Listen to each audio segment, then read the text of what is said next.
Radio Gold.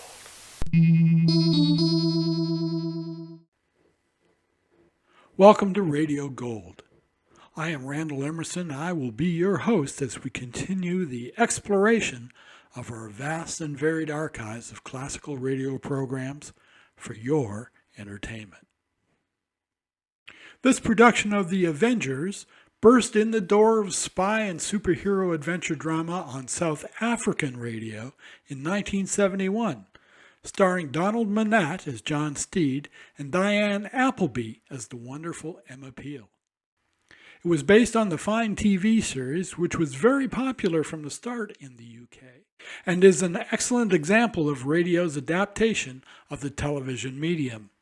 Part pop art, part superhero, and part adventure serial, this radio show had all of the excitement and intelligence of the original television hit. National TV wasn't available in South Africa until 1976, so radio was the only way the Avengers was popularized there, rising to almost cult status. It was produced as usually 6 serial episodes per week, and the cliff-hanging segments keep the action moving and always leading up to a thrill to be continued. The quality of production sounds great, and the South African commercials from these original broadcast recordings are almost as interesting and intriguing as the script. These madcap, multi-parted adventures with 2 perfectly adept, and often referred to as part James Bond, part Wonder Woman characters, always entertains. It features outlandish, quirky villains, mad scientists, secret organizations, and off-the-wall situations.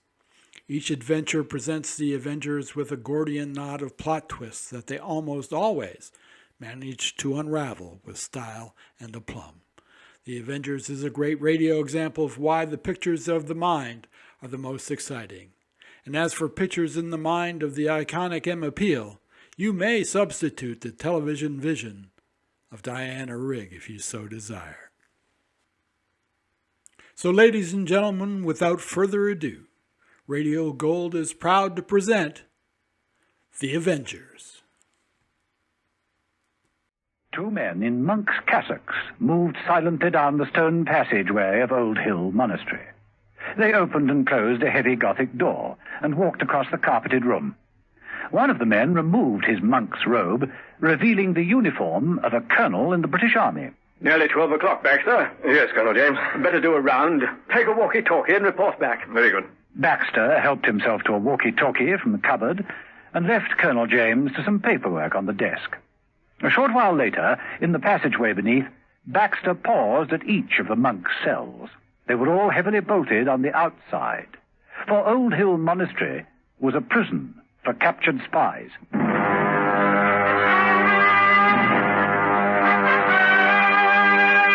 The Avengers.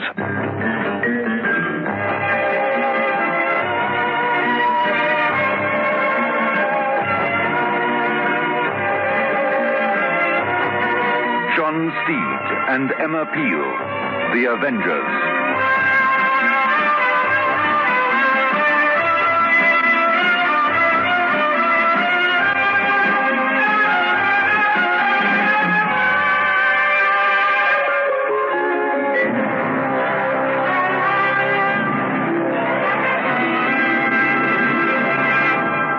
Once an Omo user, always an Omo user, because it gets out the worst dirt and stains.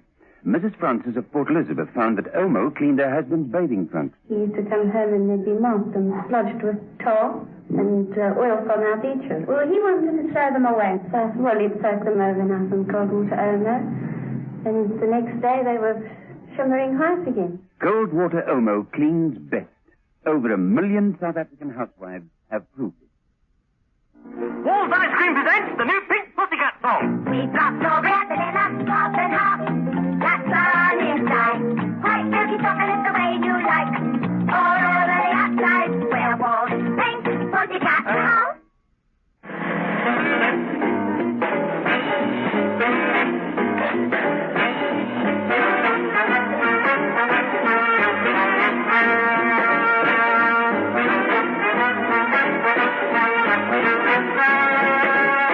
Episode 1 of this story, in which John Steed and Emma Peel celebrate a little too soon, and an enemy makes a killing and a clean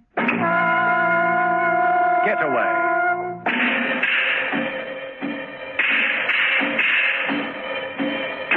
Old Hill Monastery is a small but formidable Gothic structure with battlements and turreted windows. It sits sedately in the fields near Marlow and commands a clear view of the Thames. To the inhabitants of the nearby towns, it is thought of as a closed order of holy monks. But it is staffed by highly trained army officers and contains over 100 of the most dangerous captured enemy agents in all England. Lieutenant Baxter, pulling his monk's robe more tightly around him, moved down the passage, looking in at each of the grills. There's Dorf. Yes, he's reading as usual. Lubin. Playing chess again. How a man can play chess against himself beats me. Who wins?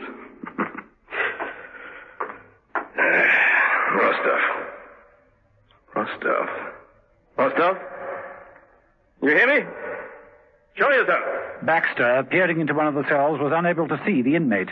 Without hesitation, he switched on the walkie-talkie and reported the fact to Colonel James. Baxter to Colonel James. Come in, Baxter. What is it? I can't see Rostov in his cell. You think he may have passed out in the bath? Maybe. I can't tell for sure. I can only see the frosted glass partition. All right. Well, you better carry out a routine thickness check. Baxter immediately removed the monk's robe and took a service revolver from its holster. Ready when you are, sir. Give the password. Apricot. In his office, Colonel James leaned forward and pressed a button on the panel. The bolts on cell number 3 slid back automatically. Baxter squared his shoulders, tensed his muscles, kicked open the door, and entered the cell in a practiced rush. Let's have you. Baxter, confident and alert, peered around the cell. He moved across to the bathroom. It was empty. So was the rest of the cell. Quite empty. The figure of the prisoner seemed to appear by magic through the wall. What the devil? Before Baxter could recover from his surprise, Rostov landed a terrific blow, knocking him over the table. In his office, Colonel James heard the sound over the walkie-talkie. Baxter! What's happened, Baxter? Alarm. Sound alarm. Rostov. Taken my gun and escaped. Colonel James moved like lightning. His hand went out and set the alarm bells ringing. Instantly, from all over the monastery, men began running at the double to the cell. There he goes! Get him!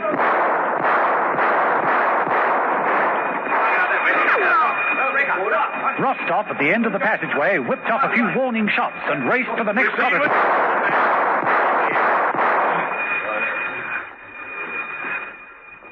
But there's no one there. Just a blank wall. He couldn't have got away. It disappeared.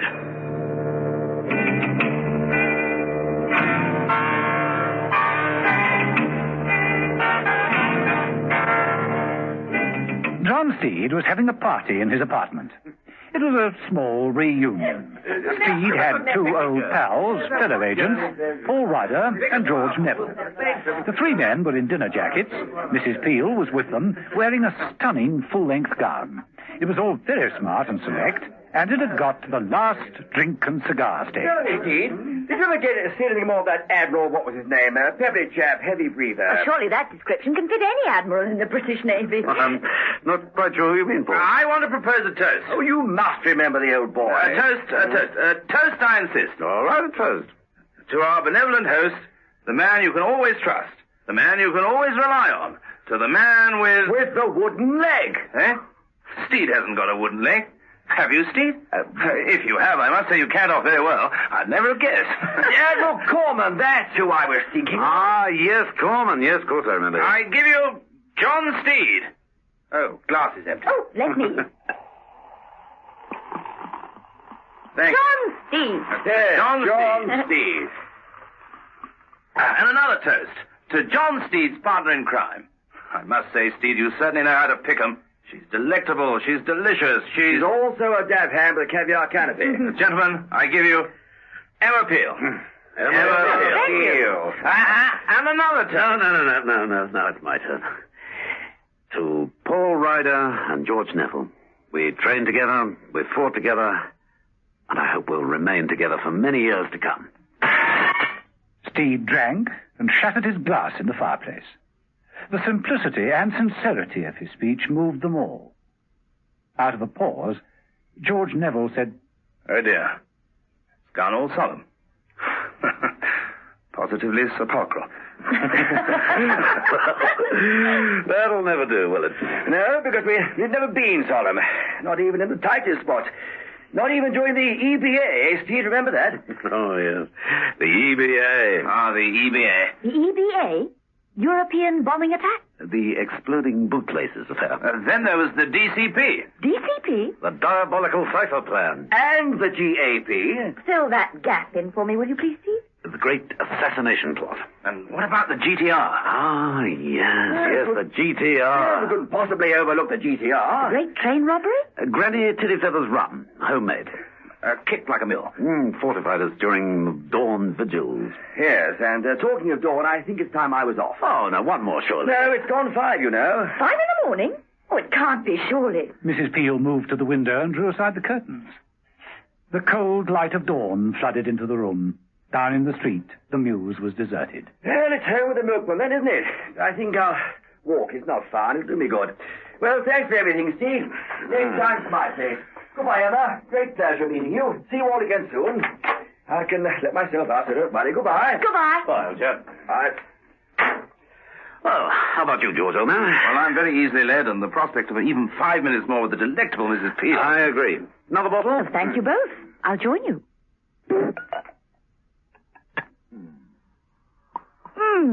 Delicious. Champagne at dawn. It's quite the nicest time. Mrs. Peel looked down into the street and saw the stocky figure of Paul Ryder walk down the mews in the direction of the park. She didn't see another man standing silently in the shadows watching Steed's apartment. Sometime later... And now, I really must go. It's been a memorable night, Steed. Made doubly memorable by your presence, Mrs. Peel. Why, thank you. And, as Paul says, we must all do it again very soon. That is, if enemy agents permitting, of course. Well, that's always true. I'm sure I can't run you somewhere. Car's in the garage. Won't take a minute. No, I won't hear of it. I'll grab a taxi at the end of the road. Here's the coat. Bye, Emma. Stay beautiful. Bye, Steve. Call you later in the week. Yes, do that. Bye, George. Wow, I'm tired. A hard day's night. But I like them. I like them both very much. And so do you, don't you, Steve? I wouldn't be here if it weren't for them. They're two of the best in the game. Don't come any better. Even Mother has to admit that. I suppose you should have invited Mother. Oh, but my best champagne. There wouldn't be a bottle left. Well, there's not much now, is there? No, so we'd better finish it up, hadn't we, Mrs. Peel?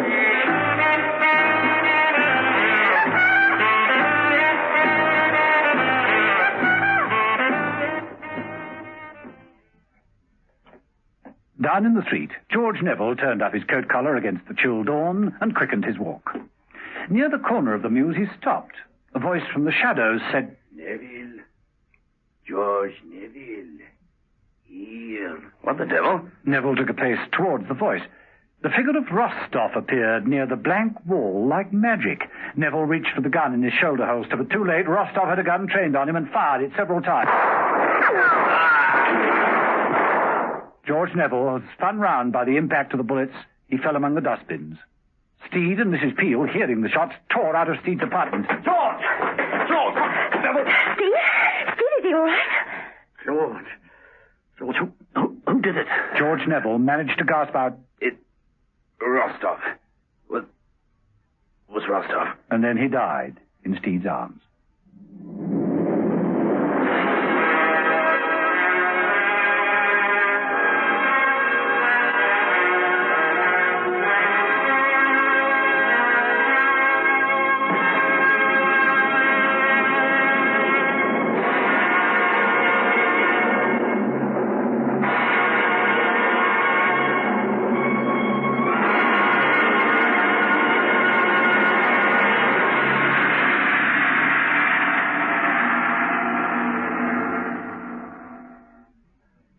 this new kind of cleanness women are discovering for their dishes? It's sunlight cleanness. What's sunlight cleanness? A fresh, sparkling cleanness you've never known before. Why fresh? New Sunlight Liquid has real lemon juice. And sparkling? Sunlight Liquid is concentrated.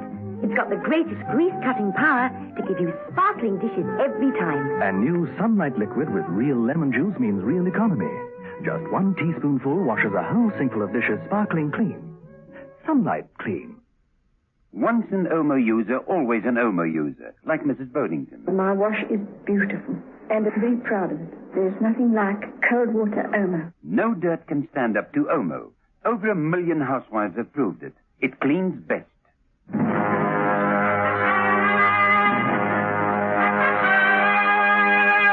The Avengers.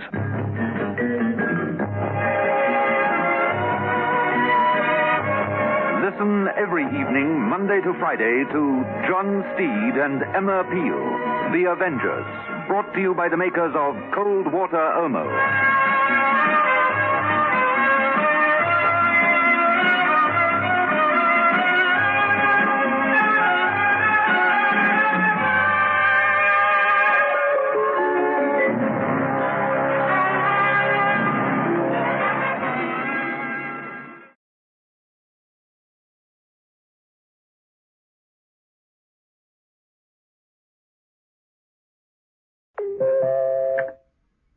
Now, from the makers of Cold Water Omo.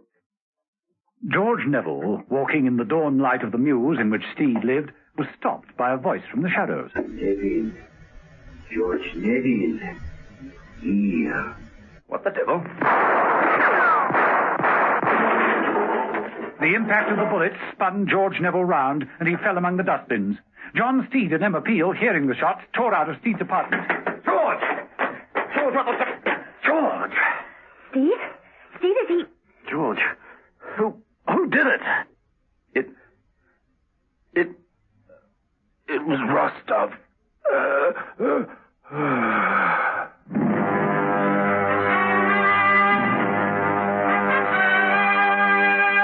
The Avengers.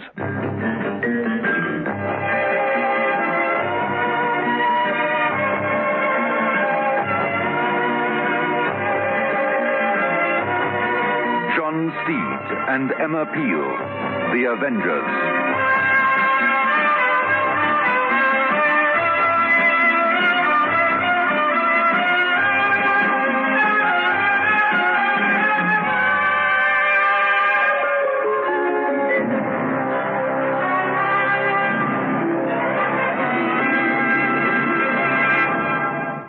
Cold water Omo has really powerful cleaning action. Mrs. Senior discovered this. My husband wears overalls to work, and they come back very sort of greasy and dirty. My girl actually does them by hand in the tub, but she uses cold water Omo, and they're fine, and they come up perfectly clean. They say once an Omo user, always an Omo user. I've stuck to cold water Omo, and I'm still using it.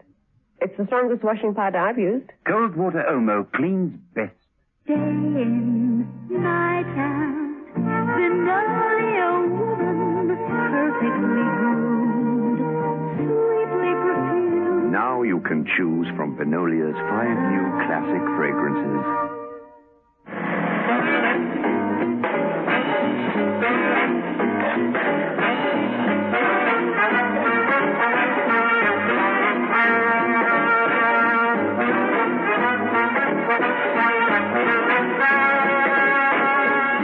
Episode 2 of this story, in which John Steed and Emma Peel find themselves up against prisoners who are their arch enemies, prisoners who are determined to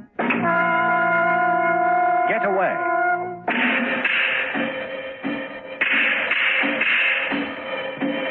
John Steed had held a small reunion with 2 of his best friends, Paul Ryder and George Neville. Mrs. Peel had also graced the occasion, which had been a great success, starting with cocktails and dinner and continuing with music and reminiscences until the early, or rather the late, hours of the morning. Paul Ryder had left first, walking home through the park. George Neville had left after helping Steed and Mrs. Peel drink champagne in the chilly light of dawn. Then, as Steed and Mrs. Peel were clearing away the party debris, they heard the shots from the street below. Neville had died in Steed's arms, naming his murderer. Later that morning, Steed rang Mrs. Peel at her apartment. Hello? Steed here. Oh, Steed, I was hoping you'd ring. Do we meet this morning? Not yet. I'm going down to Marlow, Old Hill Monastery. I'll call you from there later. A monastery? It's a cover for an international spy prison. The man who killed George Neville escaped from there. I'm hoping to pick up a lead. You think this is serious, don't you? Neville being killed? Just about the most serious thing that's happened yet. Could be the beginning. I'll keep in touch. Oh, please do. I'll help all I can. I know you will. And Steed, I'm so sorry. Thanks. Bye. Bye.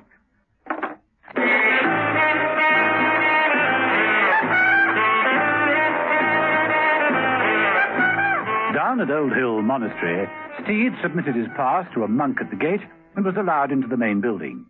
Colonel James rose from behind his desk in his office. Oh, Steed, good to see you. Colonel? Take a seat. I prefer to stand, if you don't mind. George Neville is dead. You know that? I heard. Yes, sorry. He was a good friend of yours, wasn't he? He was one of my best friends. Now, Colonel, why the devil didn't you warn him? Warn him of what? That Rostov had escaped. The news of Rostov's breakout was circulated through all the normal channels. Colonel, you should have warned George personally, and immediately it happened. Steed, I'm sorry. I don't entirely follow you. Why George Neville in particular? You don't know? You knew why Rostov was being held here in maximum security. Of course. He was involved in the great assassination plot. He, Lubin, and Esdorf. Is that all you know about? Steed, it is my duty to maintain security in this building. We have more than 100 of the most dangerous agents in the Western Hemisphere incarcerated here. I can't be expected to be familiar with every detail of their crimes. Bureaucratic bungling. I beg your pardon? Oh, you can't be blamed, but someone should have made sure that you knew the whole story. Well, in this case, anyway. I don't understand. Colonel, the great assassination plot was very simple. 3 of their top agents were smuggled into England to kill 3 of our top agents. Each of them had a target, and Rostov's mission was to murder George Neville. Mission accomplished. Steed, I had no idea. I know. Well, the thing to do now is to stop it happening again. That means we've got to find out how Rostov escaped. Show me his cell, would you? Yes. James made the necessary security precautions and took Steed down to the cells. Well, I just don't know how it could have happened. Well, this place is built like a fortress, and you know how tight internal security is. No one can open a cell door without the right password, and that's changed every hour. Here we are. Now, this is Rostov's cell. Ah, Baxter. This is John Steed, Lieutenant Baxter. He was first on the scene. Tell me what happened, Baxter. I was making a routine check, and he wasn't in his cell. The cell was empty. I reported, got permission to enter. And when you stepped in, you found he was here, eh, Baxter? Steed moved around the cell, noting the barred window, testing it, testing the walls, going to the table which contained personal possessions. There were several magazines, most of them on natural history, a couple of bottles of liquor, an empty vodka bottle used as a flower vase with a single flower in it. Steed listened to Baxter at the same time. I swear to you, sir, I did check through the scanner the whole area, and he wasn't in here. What about the bard? He couldn't have been hiding there. He was just not in the cell. And then? Well, then he appeared right beside me. He just appeared, like magic, eh, Baxter? Well, yes. All right, that'll do. You can go. Thank you, sir. Mr. Steed. His story's unacceptable, of course. Rostov must have been hiding in here somewhere, and yet I don't know. I wouldn't have thought Baxter was the type to make mistakes. Plus the fact that there just isn't anywhere a man could hide in here. Could Rostov have tampered with the scanner? Well, we've checked it. Results negative. Let's see. Baxter entered here, searched around in the bathroom, then came back, and Rostov materialized here, right? Right. He clobbers Baxter, like that, and makes out of the door. Well, then where? James led Steed down the passageway and round the corner. Facing them was a bricked-up wall. Here. He disappeared right here. Solid enough wall. I told you. The whole thing's impossible. And yet it happened, Colonel. It happened. The hourly check? Half hourly. We've stepped things up since Rostov got away. I'll do a round myself. Mind if I come along? James led Steed down the passageway, and they inspected each cell. Outside Lubin's cell, they stopped. Lubin, reading a magazine. Looks harmless enough. Steed, You said each of these three men had an assigned target. Yes, that's right. Who was Lubin's? Paul Ryder. They stopped outside Esdorf's cell. And his? Esdorf? He was the ringleader, the most dangerous of the three, and the toughest. Yes, but his target. Who was he sent to kill? We don't know. We interrogated him for weeks. We couldn't break him. He never told us who his target was. I'd like to talk to this man, if you don't mind. Oh, very well. Colonel James produced a walkie-talkie and called his office. Oh, Edwards, open up Esdorf's cell, please. Password, Colonel? Damson. Right, sir.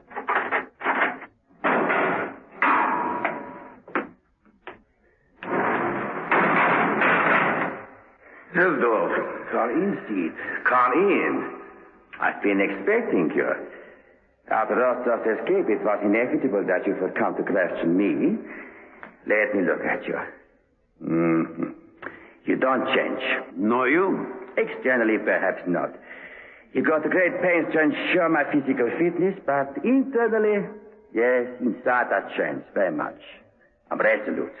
Well, you were always that. More resolute. And bitter.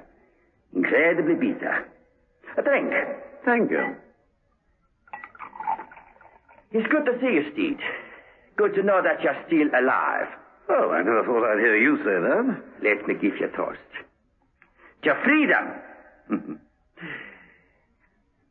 It's been a long, long time. How do you occupy yourself? You have no books. I think. I ruminate. I plan. I'm immensely proud of Rostov, of course. I trained him, you see. He's my protege, and he's free. And when Lubin has gone too... Lubin? Oh, he will be next. He can't keep us here much longer. First Rostov, then Rubin, and then me. You're bluffing. Perhaps. Or perhaps not. Steed heard the warning bells. It could only mean another escape. He leapt to the door. Let me out of here. You hear? Let me out. Let me out.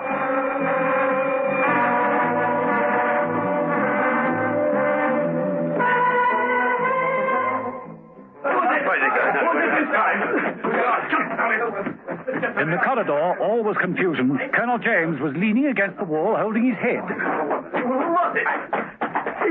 Lubin, I didn't see him. Well, where is he? He must have come up behind me and he's heading for the east wing. Oh, don't worry. He can't get away. The men are converging on him. Where's the walkie-talkie? Edwards, bright scarlet alert. Warn all exterior guards. Nobody and nothing to leave the grounds without a triple check. Personal transport, supply wagons, a lot. Right, sir. Colonel James, what is it? You got him? No. The men converged upon him from both sides of the east wing.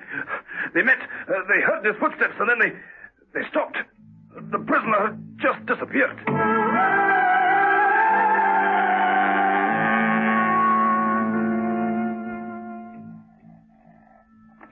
Emma Peel? Mrs. Peel, it's an urgent job. Get to Paul Ryder. He's just moved and taken a house on the other side of the park. Now, I don't know the address and he hasn't yet got a phone number, but get to him. Message received, right. But why, Steve? There's been another getaway. Now, get hold of Ryder and warn him. Tell him that Lubin is free. That's all. Tell him Lubin is free. Right. Get going, Mrs. Peel.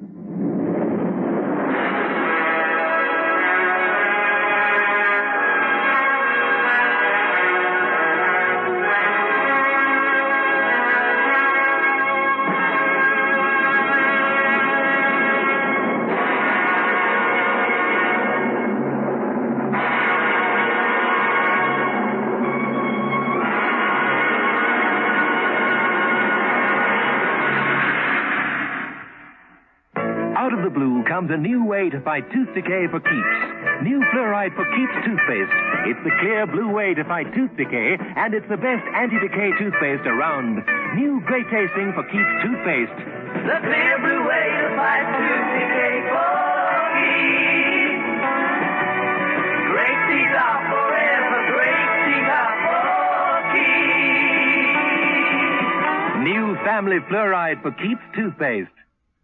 They say once an Omo user, always an Omo user. Here's Mrs. Senior of Mbogantwini. I've stuck to cold water, Irma, and I'm still using it. It's the strongest washing powder I've used. There's no dirt or stains that can stand up to cold water Omo.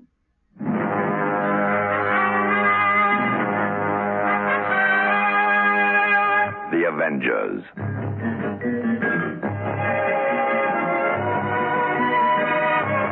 Listen every evening, Monday to Friday, to John Steed and Emma Peel, The Avengers, brought to you by the makers of Cold Water Omo.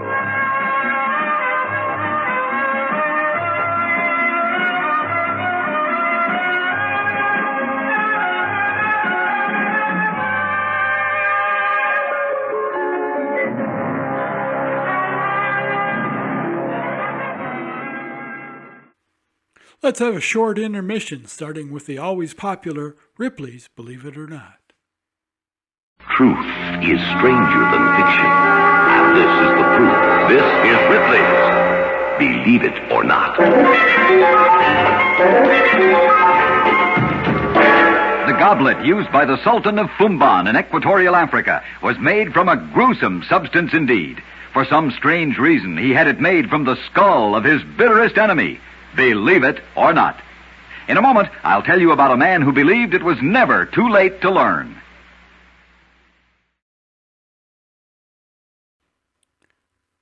At Radio Gold, we love classic radio and have amassed a huge archive of programs from every genre. We look forward to producing and presenting a great variety of new shows every week in our efforts to keep this high-quality art form alive and entertaining people just like you. So please like this show, subscribe to Radio Gold, and click the bell to be notified whenever a new show drops. Thank you kindly for your support. Bishop Richard Cumberland of Peterborough, England, learned a new language in the year 1716 when he was 85 years old. The printer had given him an advance copy of the New Testament, which was translated into Coptic, a late form of ancient Egyptian. In order to read the new edition, Bishop Cumberland mastered Coptic within a year. He never regretted this great mental effort, although he died 2 years after his crowning achievement. Believe it or not.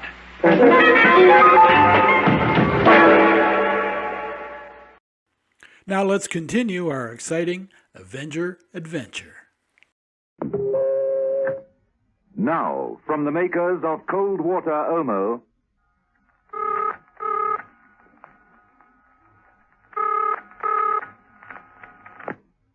Emma Peel? Mrs. Peel, Steed, it's an urgent job. Get to Paul Ryder. He's just moved and taken a house on the other side of the park. Now, I don't know the address, and he hasn't yet got a phone number.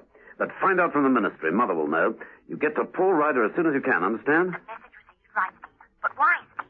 Well, there's been another escape from here, the Old Hill Monastery. Now, you must get hold of Ryder and tell him that Lubin is out. You got it? Lubin is out. Lubin broke out of here a short while ago, and if he gets to Ryder, one thing is certain. He'll kill him.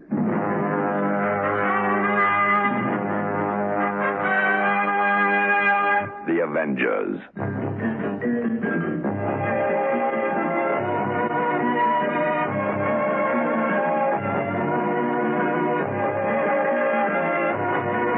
John Steed and Emma Peel, The Avengers.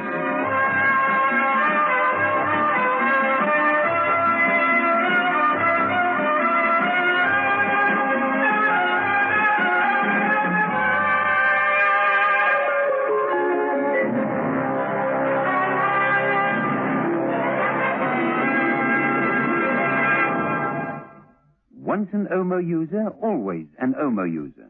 This is what Mrs. Lyons of Yellowwood Park, Durban, has to say. It is the one powder that does everything. Well, for me, I know that. Yes. There's so many things that I've used and experimented with just to prove cold water Omo, really to put it to the ultimate test, and I find that it's come up to all my expectations. Yes.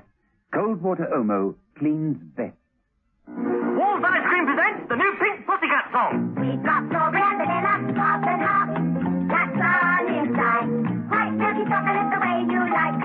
All over the outside. Where walls Pink Pussycat house.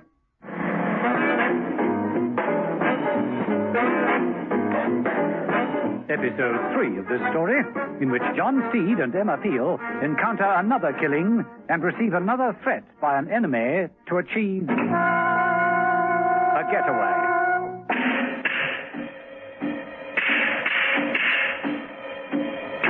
John Steed had been horrified when George Neville, one of his best friends and one of the finest secret agents in Britain, had been murdered. Steed knew who the killer was because Neville had managed to gasp out the name, Rostov, before he died. Rostov, Steed knew, was one of the 3 men sent to England to kill 3 top British agents in the case known as the Great Assassination Plot.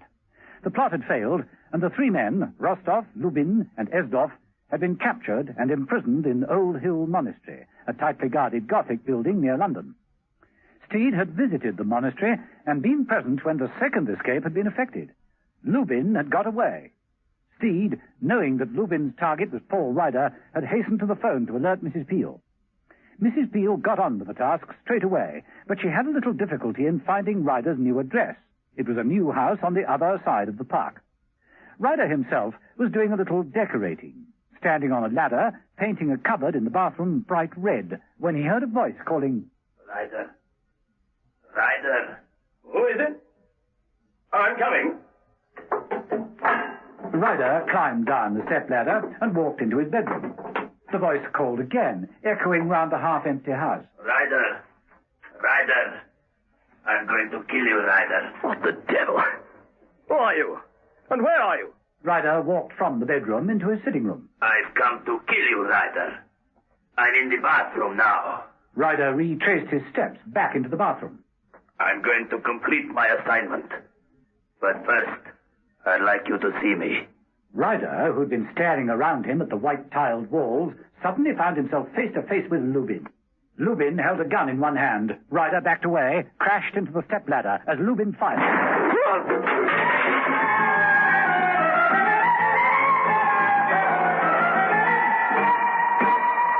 Mrs. Peel had just arrived in her car outside the house when she heard the shot. She leapt from the car and tore up the driveway into the house. The front door was open. She rushed in. Paul, where are you, Paul? From under the bathroom door flowed a bright red trickle. Mrs. Peel stopped, and then, characteristically and courageously, kicked the door open and shot in. Paul! Mrs. Peel saw the dead man lying in a pool of red paint that oozed from the paint tin.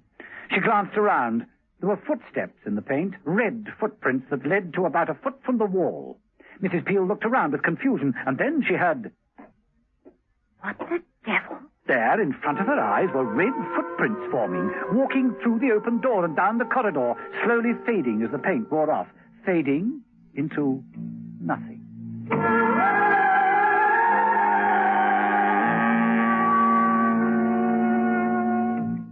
In Steed's apartment, later... Paul Ryder. They got Paul Ryder. They got him. I'm sorry, Steve. And you were there seconds later? Split seconds. I heard the shots ran into the house and... No Lubin. No Lubin. But he couldn't have got past me, Steve. It was just plain impossible. The whole business is impossible. Lubin appears, then he disappears. Steve, you don't believe in invisible men, do you? No, I most certainly do not. Steed walked across to his briefcase and opened it, producing a vodka bottle. Well, there's only one course left, ma'am. Steve, that isn't the answer. Huh? Alcohol won't help. You've got to be strong. That it's a clue. Oh, that vodka. Intoxicating liquor. You know, I'm sure Lubin was a teetotaler. Well, it's easy to check on. Bound to be on file, isn't it? Do you want me to check at the ministry? Yes, well, I'll check at the monastery.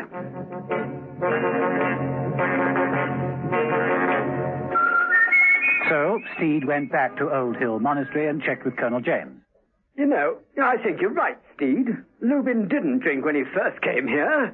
Then a month or two ago, he put in a request to allow him a liquor ration. Well, we let them have a bottle a month, you know. Do you think it might have some bearing upon things? Perhaps. Don't see how. I imagine you check every bottle. I do better than that. I sample them personally. This one's rather a good blend. There's possibly nothing in it. Lubin probably took the drink through sheer boredom. Esdorf. What about him? He's the only one of the trio left, Colonel. We've trebled the guard and make spot checks right round the clock. Guards and checks haven't done much good so far. For pity's sake, Steve, what more can I do? Chains and manacles? If we have to resort to that, we might as well... Go in the other side, yes. Yes, I agree. I'd like to see Esdorf again, all the same.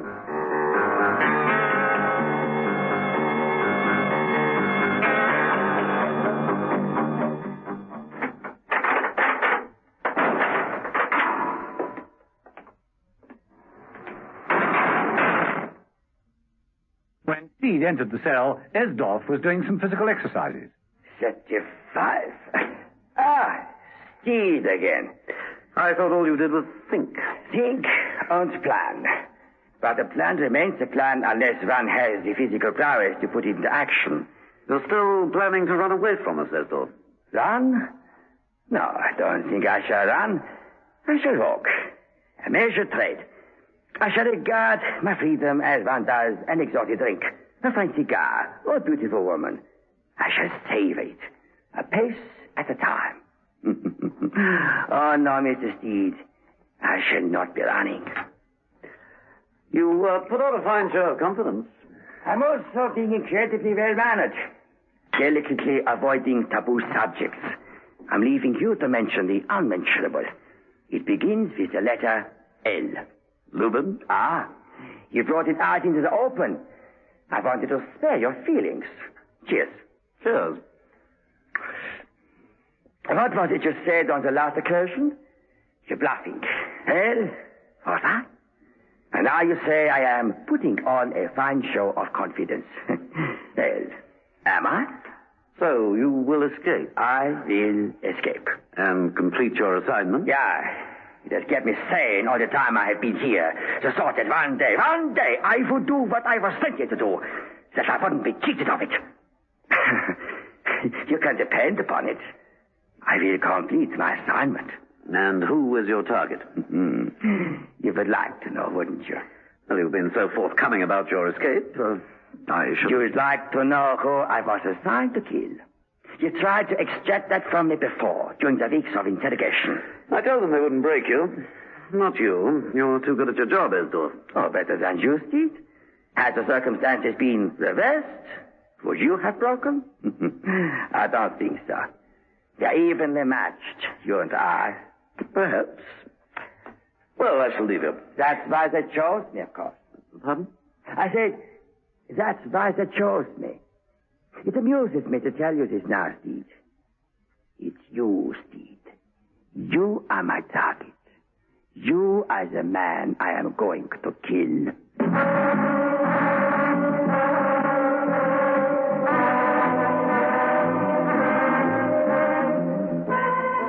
Well, of course, after finding that out, I'll assign a special bodyguard to you, Steed. Oh, that won't be necessary, thank you, Colonel. Yeah, but if it's you Esdorf is after, if he gets out... Then it's up to you to see that he doesn't get out, isn't it? Yes, the answer could lie with Dodge. Dodge? You mean Professor Percival Dodge? The man who vetted this place and gave it its final clearance? The ministry's pet escapologist? That's right. He's what you might call a scientific Houdini. He's bound to have a few ideas tucked away. I'll go and see Dodge. And so Steed did. In the Ministry of Technology, the sign on the door read, Prof. Percival Dodge, Testing Division, keep out. Steed entered. Professor Dodge? There was a sound from inside a large wall safe. The safe door swung open. The professor stepped out with the casualness of a man leaving a taxicab. Ah, Steed, how are you? Fine. And you, Professor? In excellent health. Yes. I always say that if you can break out of a safe, you can invariably get in. Oh, invariably. I'm glad you agree.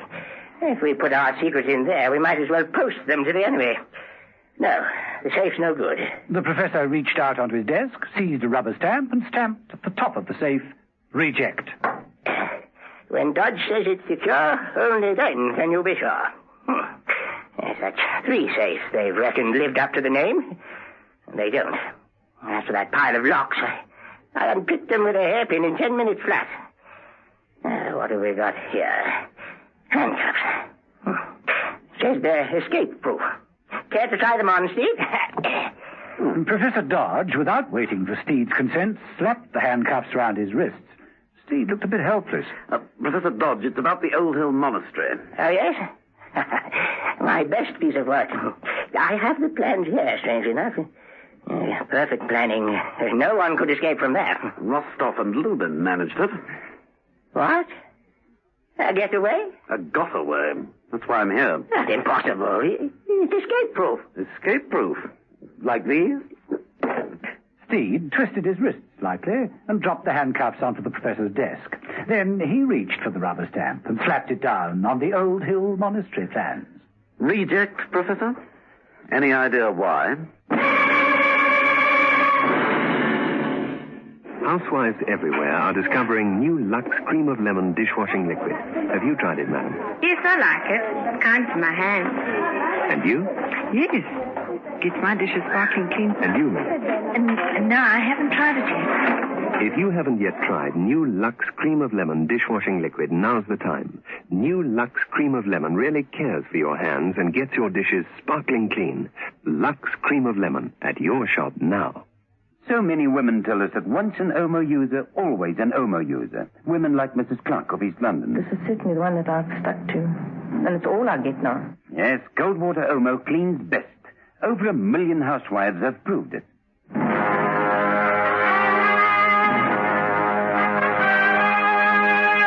The Avengers.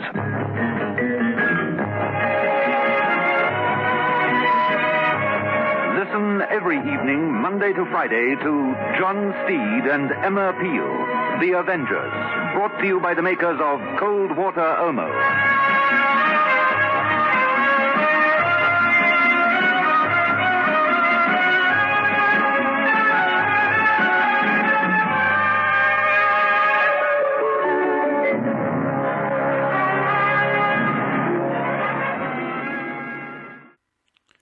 Thanks for tuning in to the first half of this epic Avenger adventure.